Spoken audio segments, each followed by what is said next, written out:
It's round 4 of the 2025 ABB FIA Formula E World Championship for a second time this weekend. We're under the lights in Jeddah on the Corniche coastline. What a weekend of racing we have had so far. 24 hours ago, we saw Maximilian Günther taking a clean sweep, pole position, fastest lap, and the race victory, securing DS Penske's first win since 2023. And let's have a look at the starting grid. Norman Nato in the Nissan. He lines up 10th position on the grid. Let's see what the Frenchman can do and if he can get his points tally off to a start. Dan Ticktum, a second successive top 10 start for him. Also, he missed out on points yesterday due to a technical issue when pit boost came around. Nick de Vries, he missed out on a podium by 0.3 of a second yesterday evening, and he's also got a second successive top 10 start here tonight.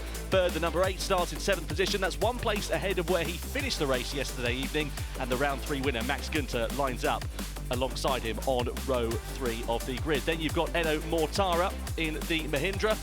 Came from the back of the grid to finish 7th yesterday. His best starting position of season 11. The fastest Porsche power car is Antonio Felix da Costa in 4th position. Let's see what the number 13 can do. It's a British 1, 2, 3 on the grid. Jake Hughes, his best starting position since Portland last year, and his first top 3 start for Maserati. Oliver Rowland on the front row of the grid. The first Nissan-powered front row since 2019. He came within 2 corners of victory yesterday, but all the talking points have been about this man, Taylor Barnard, the youngest ever pole sitter in Formula E history. It's time to send it in Saudi Arabia as the lights go out and we go racing. Good start from Barnard, great also for Jake Hughes as he chops over and gets the better of Oliver Rowland down towards the first corner. Into turn 1, Hughes into second, Barnard retains a link, 3 abreast further behind there as well with Nick de Vries in the middle. Da Costa making some ground on the inside of Enno Mortara, and Mortara shuffled down into 5th position there. And bang on the inside, that's Max Günther careering into Antonio Felix da Costa down at turn 4. Yeah, just sent it too hard, not enough grip, and then a clear T-bone. There'll be a penalty for that. Yeah, Da Costa's caused damage as well. You can see the car crabbing. It's just driving at an angle. So we did say there's going to be more wheel banging. I didn't expect it to happen as early as turn 4, but it just seemed completely over-ambitious there from Günther on the inside. Yeah, not the first time we've seen incidents on the opening lap. It was a bit of a chaotic start to yesterday's E-Prix, and so it proves to be 24 hours later. The upshot is it's Barnard then that leads now from Jake Hughes. Sam Bird up into 4th place, so he's made some good progress from 7th on the grid. Let's have another look at what happened then down into turn 4. So keep an eye out for a fast entering DS Penske. Yeah, he completely misjudged with tire temps, everything, and I don't think actually it started out as a pass. It very much was how do I avoid the collision? Yeah, it's nothing that Da Costa did wrong there.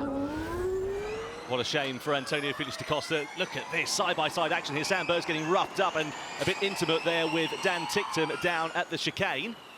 As Oliver Rowland now takes a turn at the front. Robin Freitz with the extra 50 kilos with 4-wheel drive. He's going to get 2 for the price of 1. The supermarket deal for Freitz as he takes the lead of the race. Team radio for Hughes. Okay, we target Roland. So team radio there has all got a bit close into the first corner.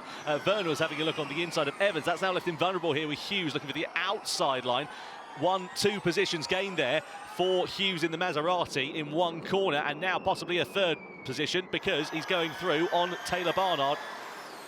Rowland, I think, is going to go for attack mode. Yep, he's on the outside, so he's going to come out still ahead of Taylor Barnard, is he? Just about, yeah, 3rd. Rowland is gone for only 2 minutes of attack mode now, which means he will have 6 to use later on.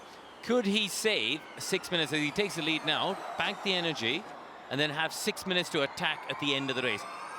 Nissan giving Rowland the gap to Dennis, which is interesting. They just said to him, you're 1.6 to Dennis. Maybe they look at the energy numbers and think that Dennis is the real threat because he's the only one who's in a similar energy window. Look at this. 1 place done there for him. We've got a yellow flag out down at turn 14. A bit deep. Yeah, he is a little bit deep there, instead of Barnard, isn't he? Just a yellow flag out down at turn 14, now clear, so only a brief on there, but this is the advantage here for Jake Dennis, up through and into 2nd position. Couple of minutes left of attack mode here. I think he's going to go for the lead here on Oliver Rowland. I don't think there'll be much that Rowland can do. On the inside we go, through into turn 13. Dennis into the lead, Rowland into attack mode. Where's he going to come out? It'll be behind Barnard, but ahead of Nick Cassidy then. Right, watch Rowland here, because I think this is where he's going to go for the lead, and that could be the key moment where Rowland sets himself up for the win. Verne trying to use the extra energy. Team radio here. Okay, you need to make sure you don't overspend too much in the attack, mate. They're slightly down to all other cars. Yeah, that's the problem there for Verne, isn't it? He wants to use the attack mode, but he can't. Look at this. Barnard, 2 for the price of 1 down into the chicane, and Dennis relegated down 2 positions.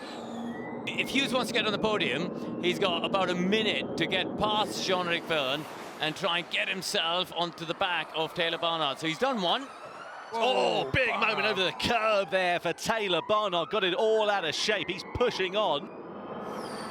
Barnard goes for the defensive line. Side by side we go down the start-finish straight. Hughes on the outside, Barnard on the inside. 2 by 2 they run. Barnard's not giving this one up. Forces Hughes to the run-off area. Back onto the track we go. And Barnard still retains second place. Third it is for Hughes. Is he going to have a look on the exit of turn 4 and set something up? Takes a wider sweeping line through there. Can he use the extra advantage of 4-wheel drive? No, not quite into turn 5, but more movement underneath there for Barnard. He's wide. Through into the right hand and we go. Okay, use your 350 to get him. This is the moment here for Jake Hughes. It's pretty close, and look at Dennis on the outside. 3 abreast, almost down into turn 13. Verne on the inside, Dennis on the outside, and Dennis, is he going to go the long way round and get the better of Jean-Eric Verne? And Hughes parks the car on the apex. Dennis with the room on the inside and through and into 4th position there for Jake Dennis. And Hughes absolutely critical for the final place on the podium here. Oliver Rowland takes the victory in spectacular style in Saudi Arabia. What a win from the Briton. But where are the podium positions and who gets them? It's Taylor Barnard in second. Jake Hughes does hold on to 3rd place ahead of Jake Dennis. What an absolutely fantastic final lap in Formula E. Oliver Rowland takes his 2nd win of season 11. So then, results from round 4 of the Jeddah E-Prix. It's Oliver Rowland who wins ahead of Taylor Barnard and Jake Hughes. British drivers 1st, 2nd and 3rd on the podium for the first time in history, but Jake Dennis also making it a 1, 2, 3, 4. Nick Cassidy finally gets his points tally off to a start with 5th place ahead of Stoffel van Dorn. Jean-Eric Verne, he'll feel a bit disappointed and a missed opportunity. Verline managed to get his way through from the doldrums into 8th place ahead of Dan Tixon. Couple of points on the board for Cooper Kiro. Oliver, I think masterclass is the word there. How you managed to lead more laps, save energy, and then it was a dominant victory in the end. Yeah, absolutely. I think the key was in the beginning. Obviously, I dropped back to 3rd, which I was quite happy with. I could make the most of an efficient slipstream. So I was able to build up a couple of percent, and that allowed me to just be more aggressive, break the toe from the others, then use energy to try and catch you back up. It was pretty much the perfect scenario, to be honest. I was looking at your car when you were getting out. There's some marks of rubbing as racing, I guess, but you know, this type of racing, you've got to be really disciplined as well. Yeah, actually, it's a good point. I had a little bit of contact with Günther in the chicane. He was overly aggressive on the outside, and I got stuck on him. But that's the point when I went to the front, because I said, being 3rd or 4th, people are starting to get aggressive, so I got out of trouble and went to the front and just did my own race.